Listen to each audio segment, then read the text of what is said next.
So things are heating up. It looks like Paul Heyman owes Seth Rollins a favor now. So yes, we ended Raw with Paul Heyman addressing his actions on SmackDown. He said he'll always be loyal to his tribal chief Roman Reigns. He'll always be loyal to his best friend CM Punk. He says that he can be loyal to both of them without betraying either one of them until Seth Rollins comes out and interrupts him. And Seth Rollins comes out and he starts spitting some truth. He talks about how Roman Reigns left him after WrestleMania. He didn't come and save him from the Bloodline. He didn't save him when every week the Bloodline was verbally tormenting him. He didn't save him when Solo Sikoa and Jacob Fatu attacked him. And then he talks about how over 10 years ago CM Punk left WWE. He left Paul Heyman high and dry. And he mentions that CM Punk wasn't even the first choice to join the Bloodline for War Games. It was Seth Rollins himself. He says that CM Punk was the last-ditch effort, he was the desperation attempt, and CM Punk only did it so he can get a favor out of Paul Heyman. He says for Paul's sake it would be easier if he was removed from the equation, so he basically offers to remove him from the equation by giving him a curb stomp. He starts pushing Paul Heyman around, he starts slapping Paul Heyman around, and if Paul Heyman gets into his face, he tells him to leave his hands off of him. This infuriates Seth. Seth pushes Paul into the corner. It looks like he's going to attack him until CM Punk comes out to make the save.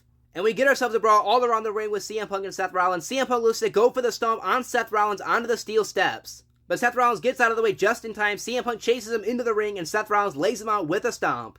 Paul Heyman is on the ground checking on CM Punk, but he's accidentally put himself into the perfect position for a stomp from Seth Rollins. Seth is in the corner, he's getting fired up, he's looking to hit Paul Heyman with a stomp. He goes for the stomp, but he just barely misses. Paul Heyman looks like his soul left his body because Seth Rollins was that close to putting him out of commission and hitting him with a stomp.